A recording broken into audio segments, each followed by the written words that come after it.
Hello, I'm Chuck McLennan. This edition of Buick Know-How is about emission controls and On-board Diagnostics Generation II, also called OBD II. But before we go further, we want to make it clear that this Buick Know-How is not intended to be a substitute for the OBD II class offered by General Motors Service Technology Group. If you haven't taken that class yet, this know-how will be a great way to prepare for it. And if you took the STG class a while ago, this know-how will be a way to review what you learned. We're going to talk about emission control components, the fuel management system, and how the PCM tests the components to make sure that the vehicle is not polluting the air.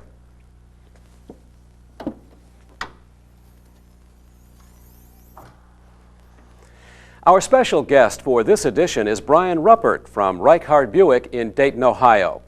Brian was the number 4 finalist in the 1997 Buick Best Competition.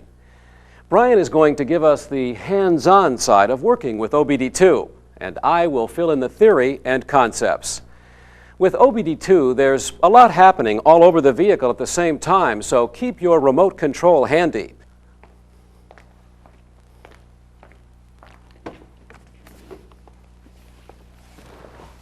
Let's take a quick look at the entire OBD II system and how it works.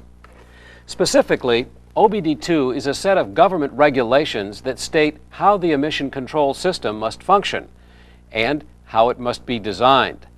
First, the vehicle must function in a way that notifies the driver if an emission control component is causing the vehicle to pollute, and it must be easily diagnosed when a failure does occur.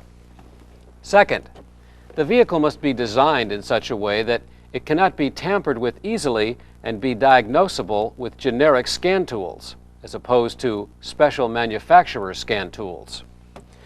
OBD II vehicles let drivers know that there's something wrong with the emission control system by turning on the service engine soon light.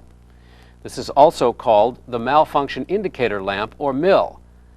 The light must come on when the PCM detects that the vehicle is emitting 1.5 times the emissions allowed by the U.S. Environmental Protection Agency through the Federal Test Procedure, or FTP. The FTP is described in your Know-How reference manual. Easy diagnosis means the PCM outputs standardized diagnostic trouble codes, or DTCs.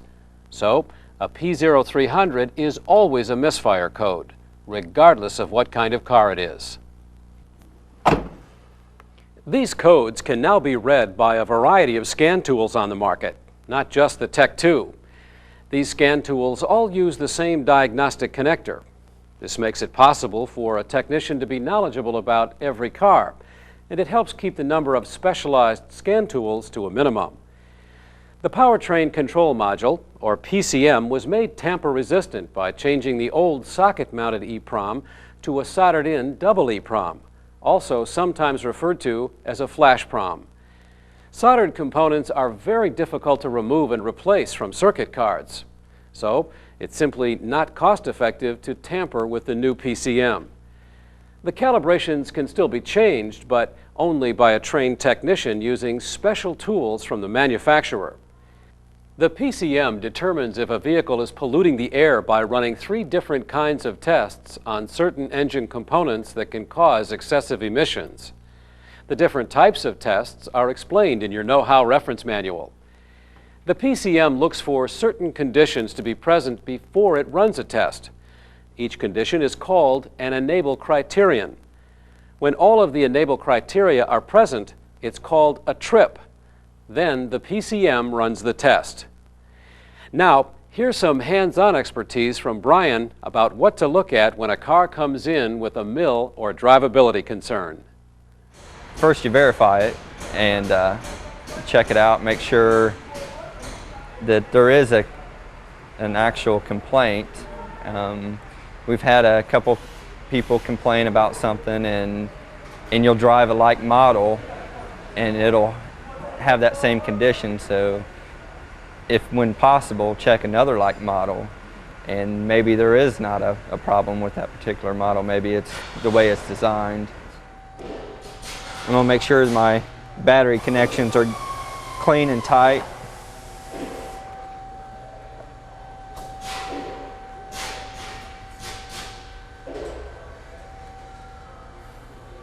And check the harness, make sure it seems like it's routed right. Make sure no wires are chafed, like possibly on this bracket here. Make sure all the plug wires are snapped on. Make sure the harness is routed good. Make sure there's no possible rodent damage, or make sure the positive cable's tied at the starter. I'm a real believer in original equipment replacement parts. One example is like aftermarket plug wires. They may work the first time, but the next time you need to pull them off, the metal insulator stays on the plug. And anytime I see aftermarket wires and they want me to do a tune-up, I go ahead and sell original equipment replacement wires. Let's take an in-depth look at all of the emission control systems on each vehicle. We can start with the EVAP system. Buick uses two kinds of EVAP systems, a non-enhanced system and an enhanced system. Both systems consist of a vapor line between the fuel tank and the charcoal canister, and a purge line with an electronic purge valve that runs between the charcoal canister and the throttle body. In the non-enhanced system, the purge line contains a diagnostic switch. The valve and the switch are both normally closed. When the engine is running and the throttle is opened to a certain point, ported vacuum is applied to the purge valve. When the PCM opens the purge valve, vacuum is applied to the charcoal canister. The end of the canister is opened to fresh air through a filter. The vacuum draws in the fresh air and purges the fuel vapors from the charcoal. The flow restriction of the canister causes a pressure drop in the switch, so the switch should open with the purge valve. See your know-how reference manual for the specific diagnostics on the non-enhanced EVAP system. Now, let's take a look at the enhanced system.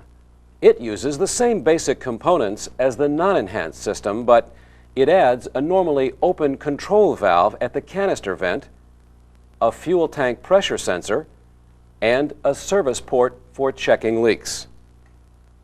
Notice that the diagnostic switch is no longer necessary in the enhanced system. Even without the diagnostic switch, a number of tests can be run using the existing sensors that are already connected to the PCM. The power-up vacuum test looks at the fuel tank pressure when the ignition is first turned on.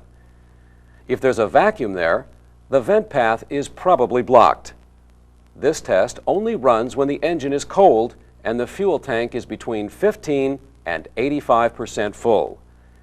The excess vacuum test looks at the fuel tank pressure during the purge cycle. If the pressure drops too low, the vent path is probably restricted. The loaded canister test monitors the pre-catalyst O2 sensor and short-term fuel trim during normal purging. During a purge, the extra fuel vapor should cause the mixture to go rich. If the mixture goes lean or does not respond, the PCM will run the weak vacuum test on the next purge cycle. In this test, the vent valve is closed during the purge. The fuel tank pressure sensor should indicate a vacuum. If the test fails, a large leak is present. If the test passes, the PCM will immediately run the small leak test. For this test, the PCM simply shuts both valves and measures the length of time it takes for the vacuum to decay. If the vacuum decays too quickly, a small leak is present. The last leak test checks for a leaking or stuck open purge valve. The PCM closes both the purge and vent valves. If vacuum continues to build up, the purge valve is leaking. Now, let's go to Brian for a demonstration of the EVAP pressurization test station. Do a good visual inspection. Make sure the gas cap's on correctly. Make sure the lines, the purge solenoid's on correctly. Actually raise the vehicle up in the air and ensure that the lines is connected to the vent solenoid correctly. This is an EVAP pressure purge diagnostic station. When required for diagnosis on the newer enhanced EVAP systems, We're going to describe the operation of this station. When getting started, open the valve. This is high pressure, so this is a two-way valve. So open it all the way. This is the pressure line. Before you hook it up to the car, you want to assure there's no leaks in this red line. So you want to do a self-test. So you install it to the self-test plug. Pressurize the system. Put it on hold. Wait a couple minutes and assure that it will hold. Put pressure relief.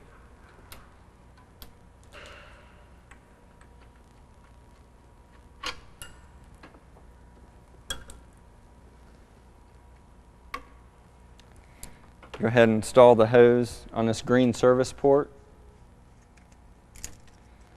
This is plastic threads on here, so be careful not to cross thread this when you're installing it on the vehicle. This blue line's where the vapors come out when you release the pressure from the tank, so assure this goes into a service ventilation system. Before pressurizing the system on an enhanced EVAP system, you need to have a scan tool installed, Tech 2, and turn on the vent solenoid to close the vent valve. If not, the system won't maintain a pressure because it'll all exhaust out the vent solenoid. Go ahead and pressurize the system to the specified value. Put it on hold. Wait a few minutes to assure that no pressure loss is indicated. If there is a pressure loss, you'll have to locate the leak using an electronic stethoscope.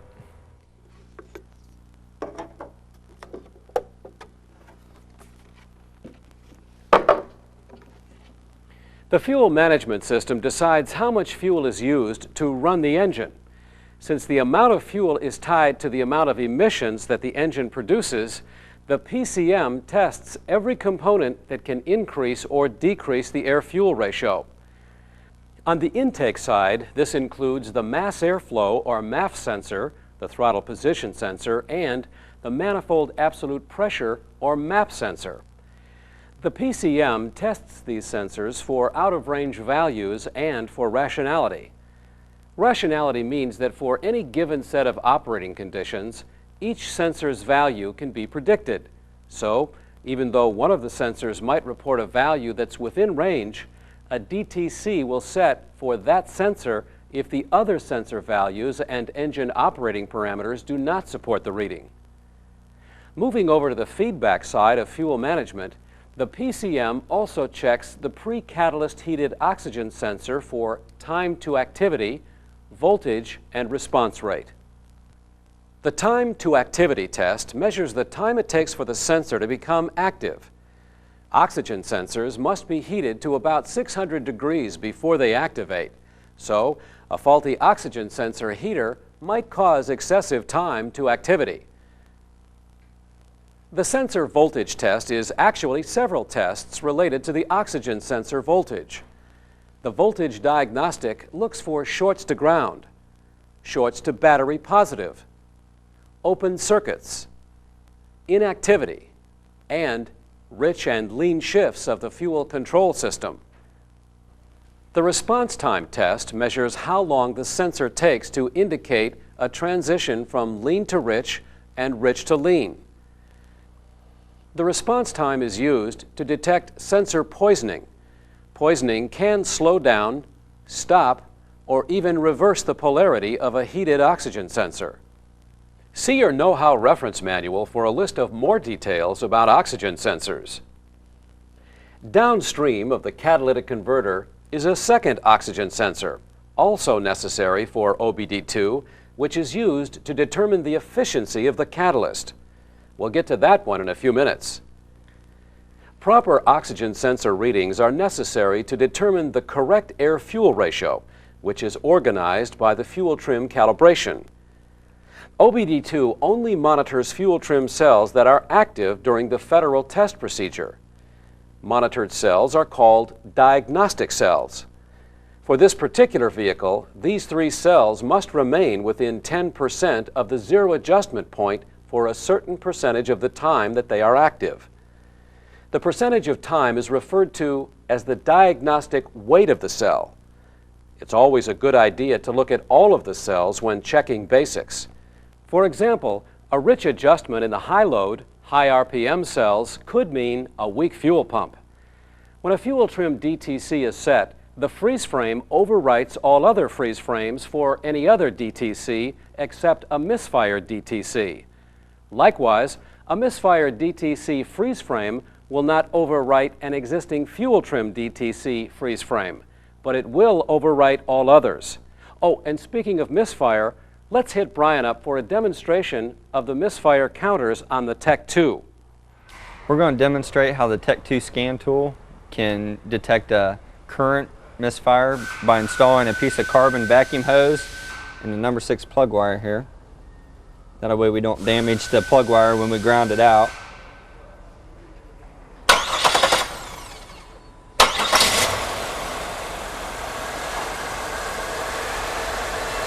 The Tech II is counting current misfire right at the moment. After I hold this on here for so long, PO300 will occur, which is a misfire code, and then the history counter will start counting and recording data.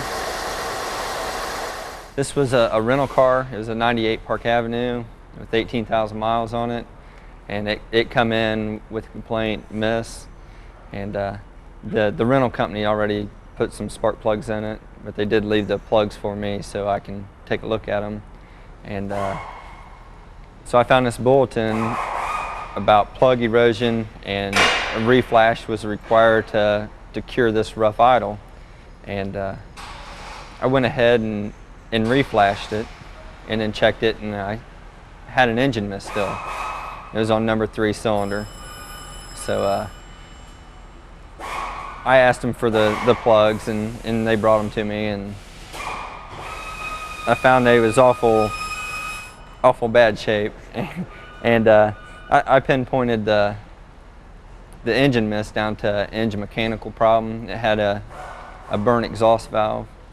So I take it to one of the side electrodes of the plug, eventually broke off, and the exhaust valve's at a high temperature, and whenever it hit the seat, it just put an indentation into the exhaust valve and caused the engine miss. We just reflashed the PCM in this 98 Park Avenue. During reflash procedures, you lose Class II communications with the other modules. They've added a new feature to the Tech II, which makes it easier on us technicians to go into a diagnostic system check and actually clear the codes from one screen instead of having to enter every single module. It takes a while for it to enter the Class II modules because it's got to look at all of them. After it enters that, it'll show you every module that has codes by saying DTC's present, yes. Then it asks you, do you want to clear the codes? Hit enter, and yes. Do this to every module that has trouble codes in it after reprogramming a PCM. This will help you diagnose a car if it comes back in the future with false codes. Another helpful hint is during reprogramming, roll down the driver's window before reflashing the PCM, or you have a chance in getting locked out of the vehicle. The PCM detects misfires by constantly monitoring the crankshaft speed. We've exaggerated the effects in this animation, but as each cylinder goes into its compression cycle, the crankshaft slows down a little. As each cylinder fires, the crankshaft speeds up a little. If you were to graph the acceleration rates, it would look something like this, with everything working correctly. When a cylinder misfires, the crankshaft slows down, but it does not accelerate. This causes the graph to look something like this. The PCM identifies the misfiring cylinder by reading the crankshaft and camshaft position sensors. Then, the PCM stores the misfire event in memory. The PCM keeps a running monitor of the most recent 3,200 crankshaft revolutions, and those revolutions are broken down into 16 individual samples of 200 revolutions, each representing 100 power strokes for any one cylinder. There are 3 ways to get the mill to light up for misfire, depending on how much misfire is present. The details are in your know-how reference manual. One event that can confuse the misfire diagnostic is driving the vehicle over rough roads. Rough roads make the drive wheels accelerate and decelerate. If these pulses are transmitted back to the crankshaft, the PCM may interpret it as misfire. Software inside the PCM can identify the characteristics of most rough roads. The software method is enhanced in vehicles equipped with anti-lock brakes. If the wheel speed sensors show irregular acceleration patterns, the misfire diagnostic is simply disabled. In addition, the drive wheels can be isolated from the engine when the PCM detects misfire. This is possible by disengaging the torque converter clutch in cars with automatic transmissions. Idle speed adjustment is important to controlling excessive emissions. If the idle is too fast, extra fuel will be used when the vehicle is stopped in traffic. If it is too slow, the engine may hesitate or stall when the accelerator is depressed. When the idle speed is too fast or too slow, the PCM tests the IAC, or IAC, with either a passive or an intrusive mode, depending on how far off the idle speed is. The test for the IAC valve depends on the MAP and MAF sensors, so the IAC diagnostic will not run if the DTC is set for either of those sensors.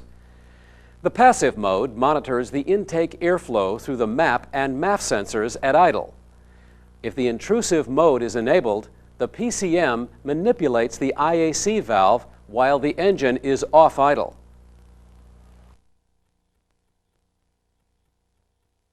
The exhaust gas recirculation valve is another control component that the PCM tests with an intrusive test. The PCM opens the valve during deceleration and monitors the MAP sensor for a change. The MAP sensor should indicate an increase in pressure during this test, and owners may notice engine speed fluctuations if their vehicle has a tachometer and an automatic transmission. The PCM will also close the valve when it would normally be opened. The MAP sensor should respond with a decrease in pressure. The results of the tests are averaged to minimize false passes and false failures, so the test must run several times before the PCM will set an EGR code. We'll talk more about averaging in a moment.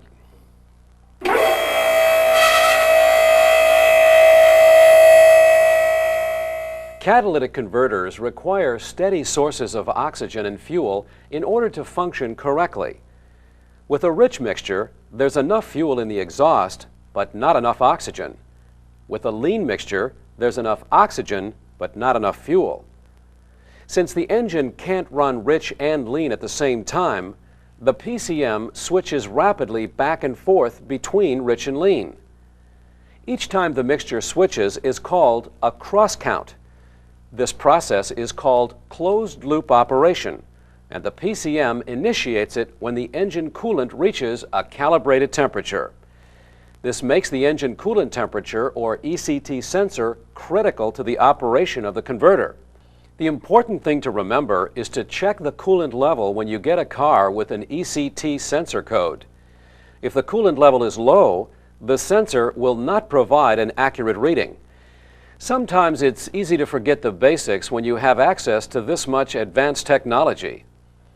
Now, let's talk about this oxygen sensor downstream of the catalyst.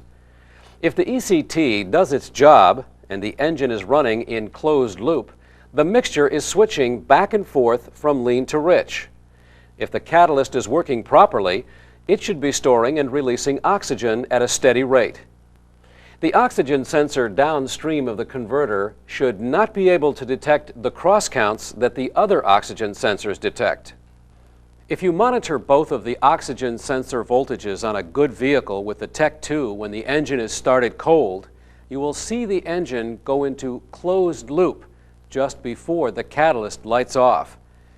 Both sensors will show cross counts for a few seconds. Then the sensor downstream of the converter will flatten out. This is the exact point where the catalyst starts working. But even when everything is working correctly, the catalyst doesn't always respond the same way each time. The PCM deals with these inconsistencies by storing the results of hundreds of tests and using all of them to calculate a pass or fail result with a system called exponentially weighted moving averages. You can't view the test results with the Tech 2, but if the PCM has been disconnected from power for any length of time, or if DTCs have been cleared, the test results may have been erased. This is important for two reasons. First, if a customer car comes in with the mill on, don't try to duplicate the complaint by erasing the code and driving the car. The light may not come on again for quite a while. Second, reacquiring the test result data takes time. To shorten the time, the PCM automatically enters an aggressive testing phase, and this can cause customer complaints because some of the tests are intrusive. The last system we need to talk about is the secondary air injection reaction system, or air system as it's called. OBD II tests the air system by monitoring the pre-catalyst oxygen sensor just after a cold start when the sensor first becomes active. If the air pump is on, the sensor should indicate a lean mixture. Making the correct diagnosis for an emission control concern is more critical than other concerns.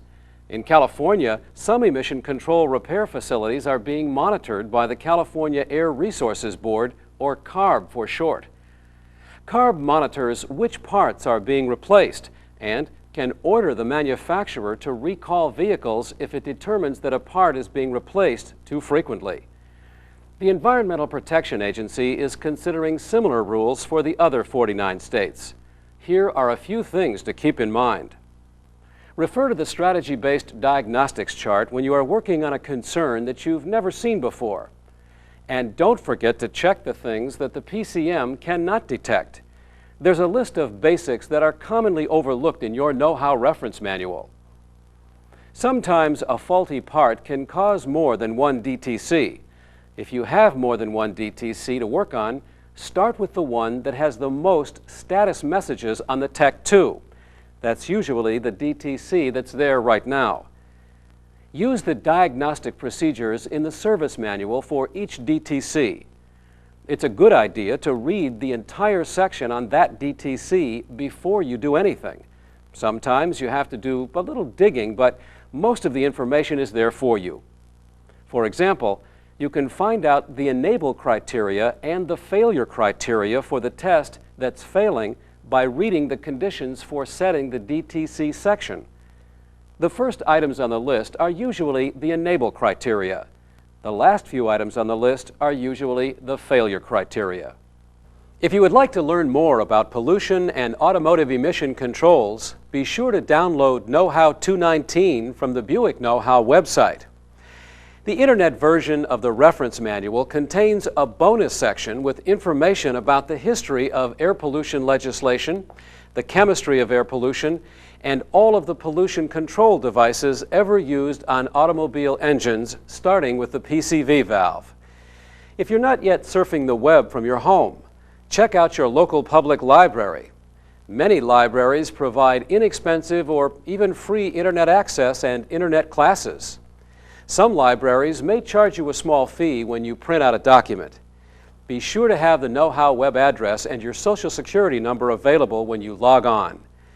We want to thank Brian Ruppert and everybody from Reichhardt Buick in Dayton for all of their assistance. That's it for this edition of Buick Know-How. Good luck with the quiz, and we'll see you next month.